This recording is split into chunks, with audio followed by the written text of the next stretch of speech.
O cara que é corrupto, ele tá tirando dinheiro do mais pobre, via de regra, correto? Sim. Você concorda que é vagabundo, um cara desse? Concordo. Você concorda que um cara desse tem que mofar na cadeia, cara? Concordo também. Então, pô, olha pra câmera aqui e fala que José Dirceu e José Genuíno são vagabundos, tem que mofar na cadeia. José Dirceu e José Genuíno são homens de absoluta honradez. Absoluta honradez. Absoluta honradez. São gente que eu tenho profunda admiração. Não só... Aí fodeu. Mas... Marcola também? Não, Marcola não. Marcola, Fernandinho Beiramar também? Não. Mas se fosse do PT? Gente, primeiro assim... Se fosse do PT, Marcola, tu ia falar que ele... Não, lógico que não. Eu acho que não, sim. Não, o homem... Assim, o José Dirceu podia ter fugido. O José Dirceu lutou contra a ditadura. Você aguentou cadeia, tá respondendo... Foi torturado, né? Para. Sim, agora... Estouraram o lolozinho deles, será? Com uma fake news. A gente teve uma votação essa semana no STF de responsabilizando as redes sociais, etc, por postagem. Você é a favor de criminalizar fake news? Sou a favor, absolutamente a favor. A favor? Toda mentira tem que ser punida. Que tipo de punição você defende pra quem... Depende, eu acho que o crime que existe na vida real tem que ser na internet. Ninguém pode... tem criança suicidando, tem pedofilia, tem tentativa de golpe de Estado. Foi mais ou menos a lista que o STF relacionou, que basta as Big Techs receberem por escrito, tem que tirar do ar, senão vão ser processados. Então tu é a favor da criminalização de fake news? Com certeza. Quando o Lula fala que rodava o mundo inventando números e dizendo, inclusive, que existiam 25 milhões de crianças de rua no Brasil, e ele dá risada dizendo que ele inventava os números. Você é a favor de criminalizar o Lula? Assim, uma coisa é opinião, outra coisa é mentira. Isso é mentira? Não. É mentira, e ele sabia que era mentira. Ele tem um vídeo dele falando, confessando, dizendo: não, eu inventava números mesmo e dizia, eu achava mó barato inventar números. Tu é a favor de criminalizar o Lula ou não? Isso é crime aonde? Se eu falar no boteco... É fake news. Você pega um exemplo que eu nem conheço, descontextualizado, e me pergunta se eu sou a favor. Eu sou contra fake news que causa prejuízo para outra pessoa. Tá, ele acabou de falar agora, semana retrasada, que 12 milhões de crianças morreram na faixa de Gaza devido aos bombardeios. 12 milhões aonde, gente? Só se ele errou. Exatamente. É fake news ou não é? Não, se ele falou... O presidente da República não pode errar. Ele afirma... Onde que teve 12 milhões? Eu também acho. Tem que ser muito burro. Tem 2 milhões de pessoas na Palestina. 2 milhões. Exatamente. Morreram 60 mil pessoas. Tem que ser muito burro para falar isso. Mas ele falou que tinha 25 milhões de crianças de rua no Brasil. Fake news é você falar que as urnas eletrônicas têm lá um chip que modifica, que o ministro do STF está desviando, tá falsificando. Então, assim, isso é fake news. Então agora assim, tu é a favor de criminalizar a fake news desde que não seja ninguém do PT mentindo. Não, agora falando de desigualdade social, Gino. Vocês, vereadores de Uberlândia, vocês aprovaram um aumento do próprio salário de 46%.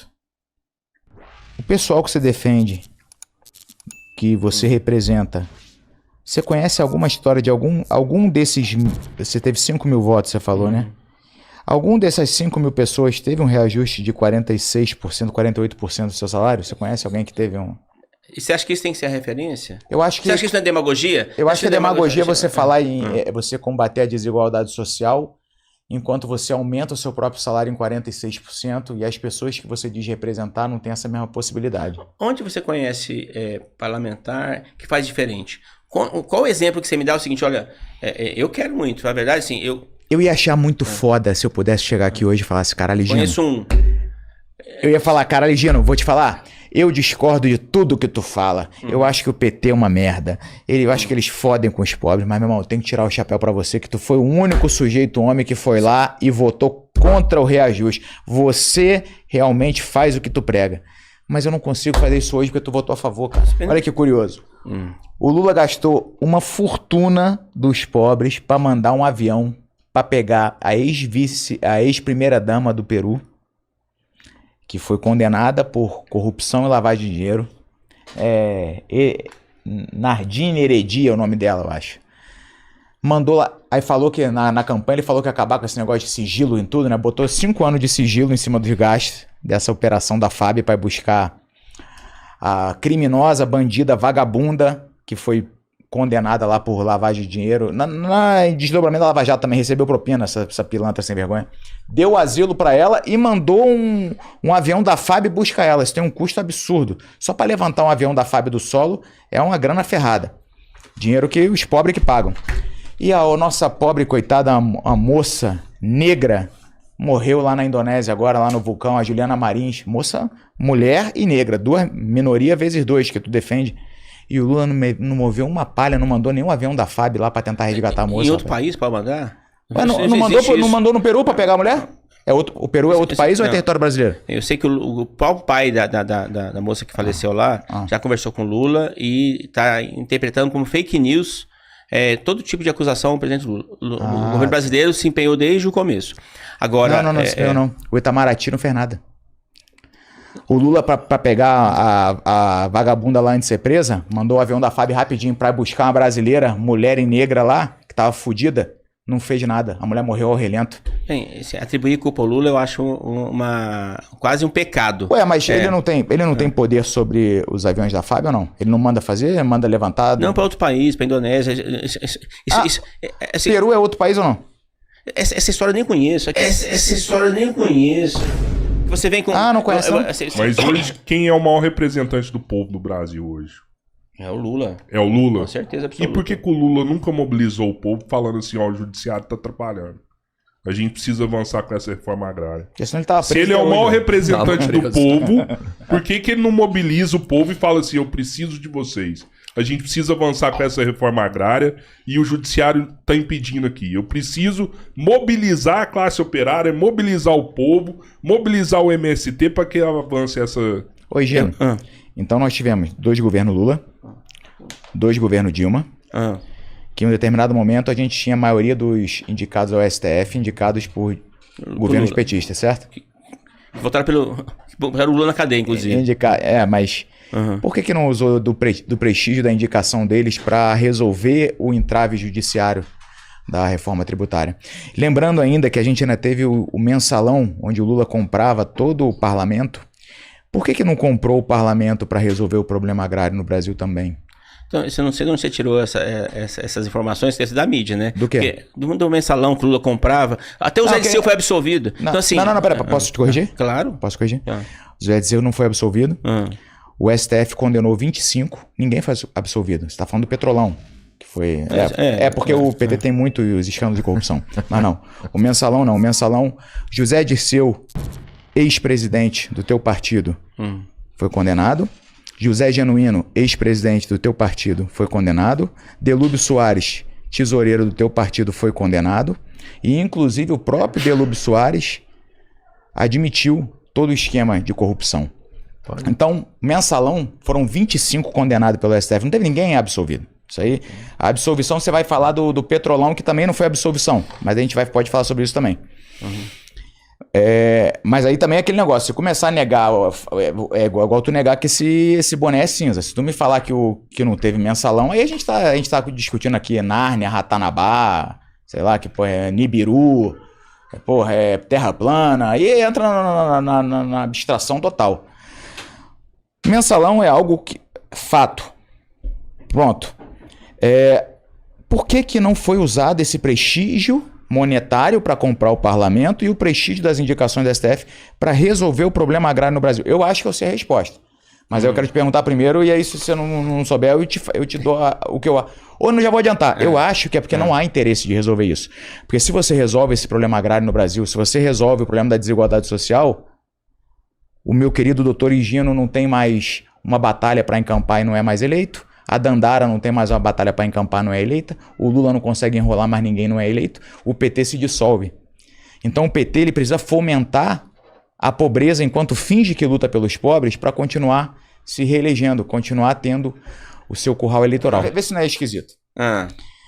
Os irmãos Batista vão lá e arrematam, compram 12 usinas térmicas que estavam sendo oferecidas há papo de quase um ano. Elas sendo oferecidas. Ninguém queria comprar, porque elas tinham uma dívida muito grande. Exato. Tá?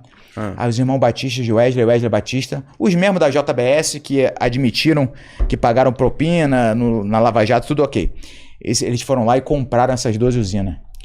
2 dias depois que eles compraram as 12 usinas com dívida, o teu herói, o Lula, assinou a medida provisória, passando 2 bi de babacas 2 bi por ano de dívida dessas usinas compradas pelos irmãos Batista, sabe para quem? Para os mais pobres que tu defendem. Esse valor entrou como encargo para ser pago na conta de luz dos mais pobres da região norte. Ele transferiu a dívida das 12 usinas... O pessoal não acredita em mim não, pesquisa aí. Ele transferiu 2 bi por ano de dívida das usinas que os irmãos Batista compraram e fizeram os mais pobres pagar. É assim que o PT luta pelos mais pobres? Quem faz mais para pagar geralmente é direita e extrema-direita. Eu não sei nem dessa história. Pô, cara, de novo! Lula, Dilma, etc, etc. 16 anos de PT. Por que essa caceta da reforma agrária não andou de forma consistente? Eu já te falei que não depende só do governo federal. Mas todo governo é uma correlação de forças. É igual o Ratinho, que fala, vamos resolver. Você não consegue resolver com o Congresso. O Lula nunca teve a força de impor tudo que quer. Olhando para trás hoje, talvez ele comprava o Congresso, lógico que ele tinha. Não, que comprava o Congresso. Assim, aí, Oi, Gênio, você vai negar que existiu o mensalão? Podia existir, mas não com o Lula. Não com ele? Não com o Lula. Não com o Lula. Foi no primeiro governo dele que existiu. Foi exatamente no primeiro governo. Sim, e o que o tesoureiro faz no partido? Tu é membro partidário, sabe? Tesoureiro cuida do dinheiro. Sim, certo? Sim, daí. Delúbio Soares, tesoureiro nacional do PT, falou, sim, houve o mensalão. Quem tem mais propriedade para falar sobre isso do que o tesoureiro do PT? E o Lula foi envolvido? Nem o Lula nem citado. Ele nunca sabe de nada. O triplex era da Marisa, pô. Mas era se a Marisa tivesse morta na época, a culpa ia ter sido dela. Não é porque o Lula ia roubar um triplex. Não, assim, acho que isso dá pra eu te convencer. Não é possível. Vamos pegar essa nota fiscal e vamos fazer mais um debate. Se uma nota fiscal achada num apartamento que ninguém conseguiu ter nenhum lastro de legalidade no Lula. Zero. Veio o FBI, veio o mundo inteiro investigando o Lula, não pegou R$1. Teve pra caramba. Onde que teve? As palestras do Instituto Lula, 250 mil cada palestra. Ele nunca mais deu palestra, né? Nunca ninguém investigou o Lula por causa disso. Não é nem isso nem virou crime. Isso nem virou crime. Quebraram o sigilo telefônico, quebraram o sigilo fiscal dele, quebraram o sigilo bancário. Pegaram delação de todo mundo. A gente tá falando de outro... Você percebe como é que o PT, sim. O PT é campeão? A gente falou do mensalão, agora já tá no Petrolão, né? Certo? Não, assim, a perseguição... a JK sofreu a mesma perseguição, inclusive o triplex. Sabia que o JK, por causa de Petrobras, teve um apartamento que seria fruto de desvio de dinheiro do JK? Oi, Gina, aí vai ser nem foda. inédito. Não, mas assim... Aí vai ser foda. Não, mas se você ficar com ilações... Ilações? É lógico. Você falou aí da importância do juiz federal, então vamos lá. A quantidade de provas era tão robusta que os envolvidos no Petrolão devolveram 10 bilhões de reais para os cofres públicos. O Petrolão ou do... É muito, né? Tem um DNSS pra gente falar ainda. É muita corrupção no PT junto. Caralho, que doideira. Mas vamos falar do Petrolão agora. O que tu tava falando aí, do triplex. O triplex é do Petrolão. Triplex e o sítio de Atibaia, né? Também. Que é normal também. Pedalinho. E a foto do Lula e da Marisa na suíte é normal. Ele emprestava... Gente, Tu tem algum amigo teu que tem algum sítio com a foto tua e da tua esposa na suíte presidencial? Eu nunca fui presidente. Mas é normal isso pro presidente? Você acha que... É normal o presidente ter um amigo que tem um sítio com a foto do presidente da primeira-dama? Não houve nem condenação por isso. Você tá Houve condenação, sim, senhor. Não, senhor. Opa! Houve do apartamento, não. Então vamos lá. Gino, desculpa... Vamos lá. Doutor. Vamos lá. Doutor. O senhor é doutor, advogado, trouxe aqui até... Eu tô olhando aqui por hora, deve ter umas 100 folhas aqui. É que o Lula fez pro Brasil. Folha pra caramba, né? Aí, o Lula fez pro Brasil. Mostra aí. Mas tudo bem, vamos lá. O Lula fez pro Brasil. Então deixa eu te explicar. Doutor, Lula foi condenado em primeira instância por um juiz federal. É isso que eu tô esperando aqui, vai lá. Teve a sua pena confirmada por 3 desembargadores. Pois é. E aumentada. Teve a sua condenação confirmada e a pena aumentada.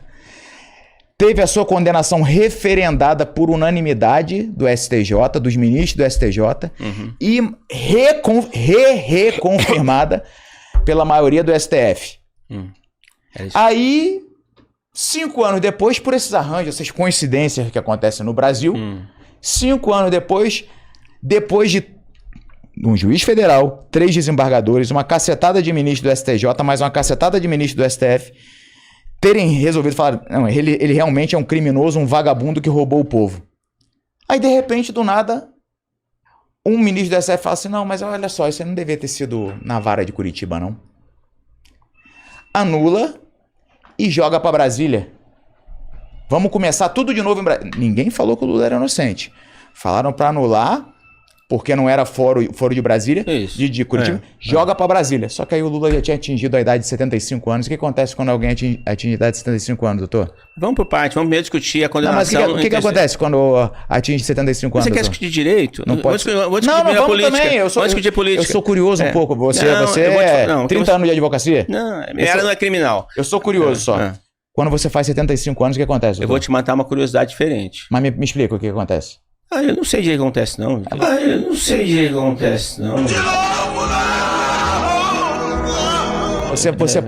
Você deixa de ser condenado em alguns crimes. Não, condenado não. Você tem... Muda o ritmo. Prescreve. Eu moro em Balneário Camboriú. Eu moro num apartamento de frente pra praia. Metro quadrado mais caro do Brasil. Eu tenho vários outros... Peso de 10 milhões. Eu tenho vários outros imóveis lá.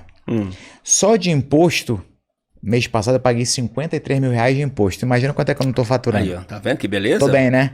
Ótimo. Tu acha que eu tenho que ser contemplado em alguma cota, alguma coisa ou não? Não, você tem que pagar imposto. Eu tenho que pagar imposto. Tem que pagar imposto, e mais se eu te falar que eu sou índio? Eu sou índio, sabia? Índio não vai pagar... Você é índio da onde? Eu sou índio. Meu avô chama-se Wilton Tupinambá Franco. Esse é o tanto Você tá querendo uma cota? Não, esse é o tanto de índio que eu sou. Eu sou índio pra caralho. Eu sou filho de índio com Paraíba. De verdade. E tentaram matar o... Você tá vendo como é que... Opa, Tupinambá?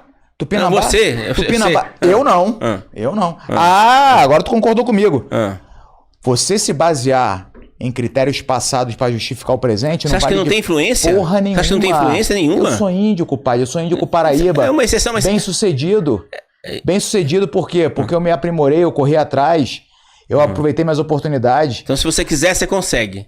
Consegue. Se você quiser, você consegue. Todo mundo. Seu avô era dono da Globo. Se você quiser, Você pode ser privilegiado. Não, você tem que dar aula pra índio. Vai ficar rico, dá aula pra índio. Vamos falar do meu avô. Vamos falar do meu avô.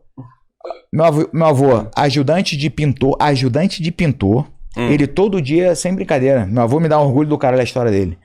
Chegou a ser um dos homens mais ricos do Brasil. Sabe como é que ele começou? Não era índio, né? Era índio. Wilton Tupinambá Franco. Pode pesquisar o nome dele. Wilton Tupinambá Franco. O meu bisavô era índio de Oca, morava em Oca. E o meu... Foi rico como? Se vendeu pros brancos, fez esquema, como é que foi? Não, aí ó. Foi trabalhando. Tá vendo como é que tá preconceituoso? Tô perguntando. Tu acha que o cara foi rico? Foi como? Como é que o índio fica rico? Olha o pensamento do petista, preconceituoso. Não, meu avô era ajudante de pedreiro, ajudante de pintor. Todo dia ele tinha que fazer uma escolha de manhã. Se ele ia comer um café, um pão com manteiga e café com leite, e aí ele ia ter que andar 2 horas até o serviço, ou se ele ia pegar o bonde e ia pro serviço passando fome. Aprendeu a ler sozinho, lendo bula de remédio, autodidata. Isso é seu avô, né? Meu avô. Trabalhava de manhã na construção, como ajudante de pintor. Uma vez foi descoberto que ele tinha a voz bonita, de noite ele era galã de rádio, com fome, passava fome, era galã de rádio e passava fome. Meu avô aprendeu a ler sozinho, aprendeu tudo sozinho, com a vontade dele, saiu do nada, passando fome, com a vontade dele, chegou a ser um dos caras mais ricos do Brasil. O meu avô é a maior índio. Maior prova que essa porra, essa baboseira de que, as minhas raízes, meus ancestrais eram escravos, foda-se. Isso é uma regra ou uma exceção? É uma regra ou uma exceção? Acho que interessa. Não interessa. Se a regra é feita por fracos e legitimada por um governo que faz uso desses fracos para se perpetuar no poder, essa regra tá errada, irmão.